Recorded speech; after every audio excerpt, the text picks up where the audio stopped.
एक गांव था जिसका नाम सिरपुर था। ये एक शांत और हरियाली से भरा गांव था, जहां के लोग मेहनती और ईमानदार थे। खेतों की हरियाली और हवा में घुली मिट्टी की खुशबू यहाँ के लोगों की सरल और सुखी जिंदगी की प्रतीक थी। लेकिन इसी गांव में एक व्यक्ति था जिसका नाम था संजय, जो अपने चालाकी और स्वार्थी प्रवृत्ति के लिए प्रचलित था।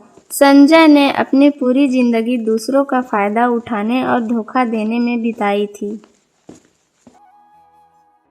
संजय ने स्वार्थ और लालच के बल पर कई लोगों की जमीनें हड़प ली थी। उसका काम था लोगों को पैसे उधार देना और उनके मजबूरी का फायदा उठाना। वह पहले तो बड़ी नम्रता से बात करता और जब कोई मजबूरी में उनके पास पैसा उधार लेने जाता तो वह भारी ब्याज लगा देता।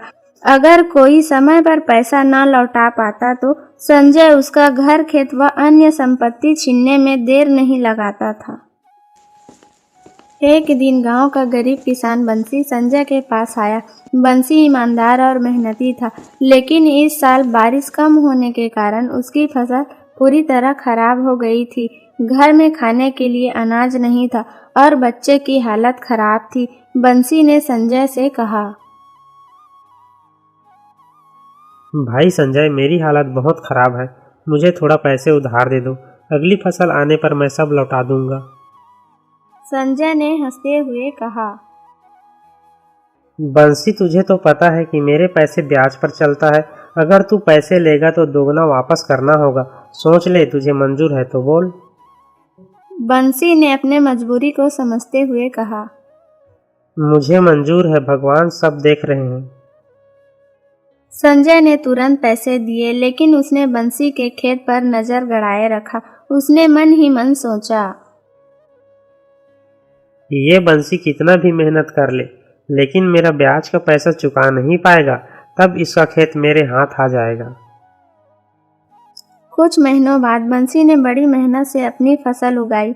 इस बार फसल अच्छी हुई और बंसी ने सोचा, संजय का कर्जा चुकाकर अपने बच्चे के लिए अनाज खरीद सकूंगा। लेकिन जब वह पैसे लेकर संजय के पास गया तो संजय ने चालाकी दिखाते हुए कहा,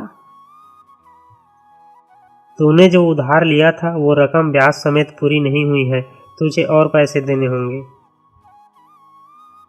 भाई, मैंने जितने पैसे लिए थे उनका सब ब्याज जोड़कर चुका रहा हूँ, और अब क्यों?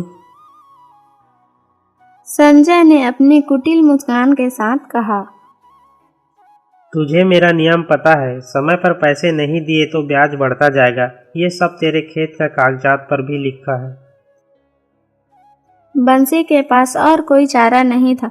अंत में उसे अपना एक छोटा सा खेत संजय को सौंपना पड़ा। संजय की इसी चालाकी से बंसी टूट गया। संजय की ऐसी हरकतों से गांव के लोग दुखी थे। हर कोई जानता था कि संजय चालाक और स्वार्थी है, लेकिन कोई उसके खिलाफ बोलने की हिम्मत नहीं करता था। संजय के पास अब गांव के कई लोगों की जमीन और संपत्ति थी। उसने उन सब पैसों से एक बड़ा सा घर बनवाया और अपनी अमीरी का दिखावा करने लगा। एक दिन संजय के घर के सामने से एक साधु गुजरा। साधु थका हुआ और भूखा लग रहा था। उसने संजय से पानी और भोजन मांगा। संजय ने पहले तो उसे बाहर बैठा दिया और कहा, यहाँ फालतू लोगों के लिए कोई जगह नहीं है। मैं किसी को मुफ्त में कुछ नहीं देता। साधु मुस्कुराते हुए बोला,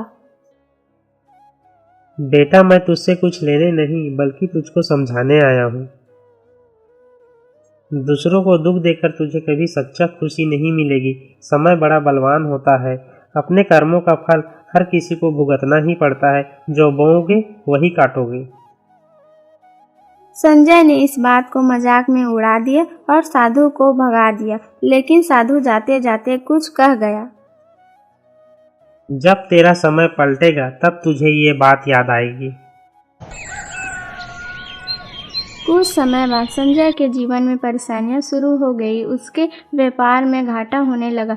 जिन जमीनों पर उसने कब्जा किया था वे कानूनी विवादों में फंस गए। धीरे धीरे उसका सारा पैसा खत्म हो गया।